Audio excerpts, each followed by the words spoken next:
Assalamualaikum warahmatullahi wabarakatuh. Hari ini saya akan menjawab pertanyaan-pertanyaan dari teman-teman yang kuliah kelas analisis real 2. Ya, pokoknya yang kelas yang saya ajar ya. Langsung aja ke materi. Jadi saya jawab langsung pertanyaannya aja ya.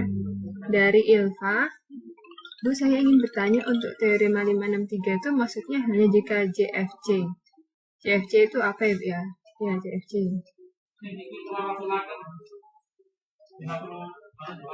JFC itu apa, Bu? Itu ya. JFC itu, oh ya, itu sempat dijawab juga oleh Nining. Nih, oleh Nining nih. Menurut kelompok kami gini, JFC itu jarak potong kurva pada titik C. Jarak potong kurva pada titik C. Nah, kalau di buku, JFC itu sebenarnya adalah ini. Jump of F at A.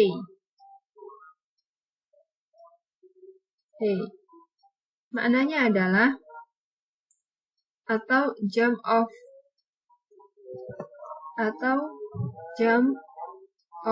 F at B. Ya, bergantung lah ya. Kalau itu JFA yang jump of F at A, JFB itu kalau jump of F at B. Jadi sebenarnya kalau bahasa Inggrisnya kan lompatan F di titik A. Terus yang satunya lompatan F di titik B.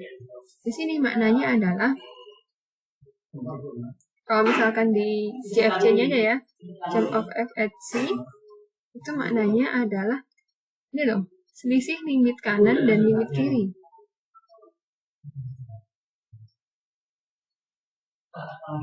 Lihat ya, selisih limit kanan, jadi limit F untuk X yang mendekati C dari kanan dengan limit F untuk X yang mendekati dari C. Kalau digambar seperti ini. Nah, ini berlaku untuk fungsi-fungsi yang tidak kontinu ya. Ya, bisa juga sih kalau kontinu. Tapi kontinu, pada saat kontinu maka lompatan F pada C-nya bernilai 0. Jadi kalau misalkan nih, fungsinya nggak kontinu nih. Nah, ini namanya jump F at C itu adalah selisih dari limit kanan dan limit kirinya. Jadi yang dari sebelah kanan itu menuju ke arah sini, sebelah kiri menuju ke arah sini. Nah, contohnya ada di sini nih. Misalkan kita buat grafik fungsinya kayak gini. Nah, ini titik C-nya ya. Misalkan mulai dari 0 sampai 1. Grafiknya, fungsinya terdefinisi dari 0 sampai 1 misalkan. Terus fungsinya itu bernilai seperti ini. Dari 0 sampai C, nilai fungsinya itu bukan di sini, misalkan nilainya setengah. Dan dari bolong ya. Dan dari C sampai 1, nilai fungsinya itu di sini. Bahkan nilainya adalah 1. Maka yang disebut dengan JFC itu adalah ini loh lompatannya ini loh. Lompatannya F ini pada titik C ini. Yaitu di sini sebesar setengah. Jadi kalau misalnya diasumsikan dalam kehidupan sehari-hari, JFC itu kayak dalamnya cekungan saat kamu melewati suatu jalan. Berikutnya, saya ingin bertanya apa ini dari Umi Rosida ya. Saya ingin bertanya apa yang dimaksud himpunan terhitung pada F yang diskontinu itu seperti apa? Yang dimaksud himpunan terhitung pada F yang diskontinu. Itu udah dijawab oleh Bulan tuh di teorema 564 ya.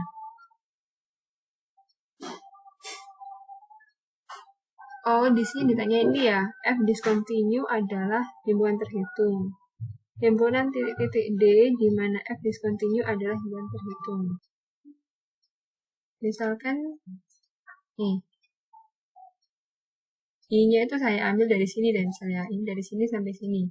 Ini I-nya. Lalu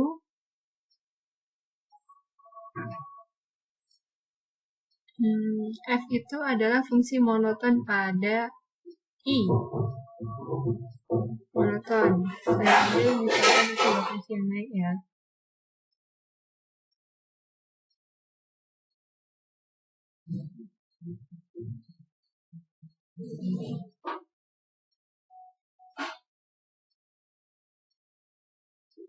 Nah, misalkan seperti ini.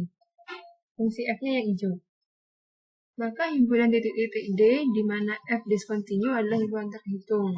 Jadi kan ini I-nya interval. Ini suatu interval. Jadi cuma bilang kalau misalkan F-nya I-nya ini interval, F-nya ini suatu fungsi yang monoton, maka himpunan titik D di mana F-nya discontinue itu himpunan terhitung. Ini loh. Ini kan tidak continue nih di sini. Di sini kan nggak continue nih. Saya buat di sini tidak continue. Lalu di sini ada bolongnya ya, sebesar ini. Terus lanjut ke sini. Terus ini lanjut ke sini. Ini kan. Cuman ada 3 titik sebenarnya. Di titik sini. 1, 2, di titik ketiga ini. Nah, cuman ada 3 titik. Ini loh yang disebut sebagai himpunan terhitung. Gambar lainnya adalah misalkan fungsinya itu ini nih. Fungsinya kayak gini. Intervalnya dari A sampai B. Nah, fungsinya ini kan monoton nih. Nah, dia tidak terhitungnya itu. Tidak kontinunya itu. Hanya ada di beberapa titik yang bisa kita hitung. Yaitu di titik X1 sampai X4. Tapi kenapa begitu? Itu terkait sama pembuktiannya ya.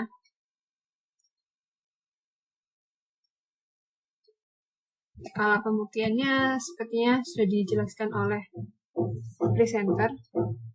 Detailnya seperti apa? Ya, nanti kalian baca sendiri ya. Intinya yang D itu ini loh. D itu himpunan ini. 1, 2, 3 yang di sini. 1, 2, 3 ini. Terus yang di sini, D-nya itu adalah X1 sampai X4. Ini himpunannya terhitung. Lalu ada pertanyaan dari Nisa. Saya juga mau tanya, apakah naik dan naik murni itu berbeda? Ini bukan naik murni ya, tapi bahasa Indonesianya itu naik sejati.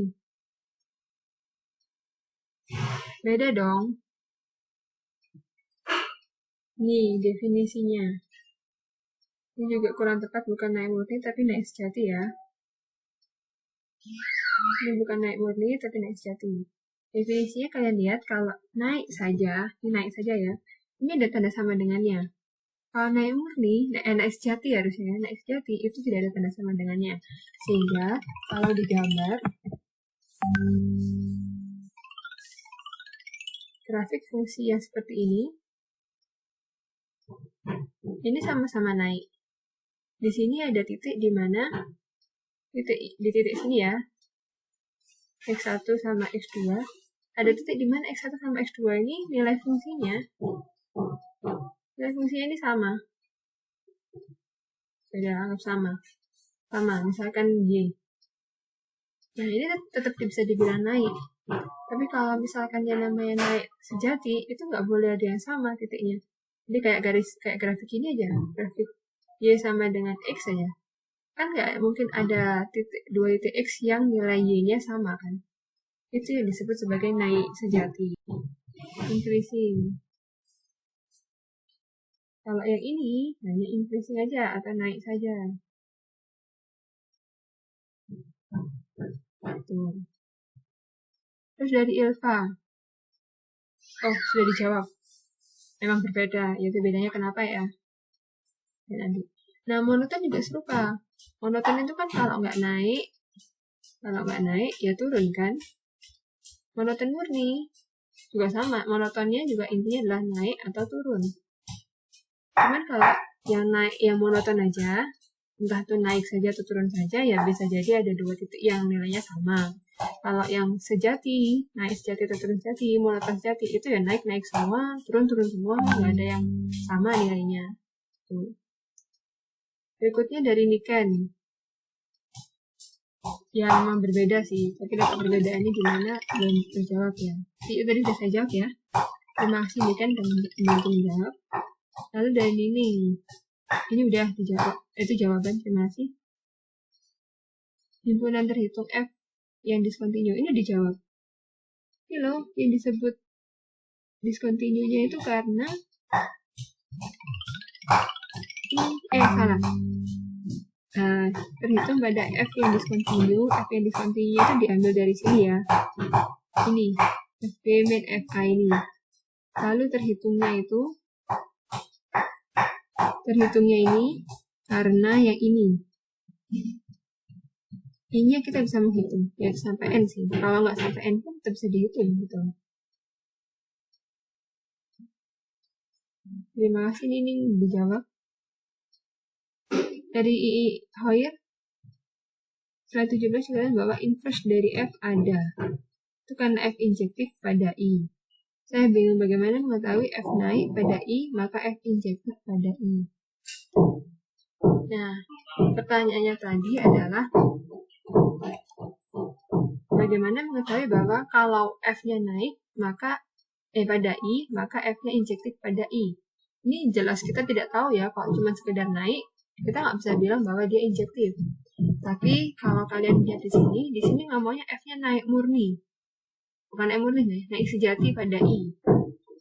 Ingat kalau naik sejati tadi itu ini sejati ya. Tidak ada untuk sembarang dua titik di I, 1 sama X2, pasti nilai fx-nya itu nggak akan sama gitu loh. Nggak akan sama. Tapi kalau misalkan sekedar naik saja tanpa ada strictly, tanpa ada kata sejatinya, maka ada kemungkinan untuk dua titik yang berbeda nilai fungsinya itu sama. Nah kalau nggak ada kata sejatinya ya kita nggak bisa bilang bahwa dia injektif.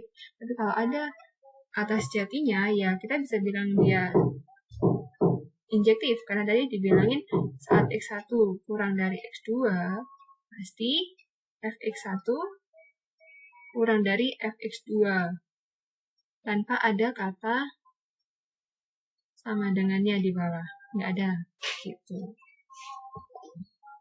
sehingga dia pasti injektif.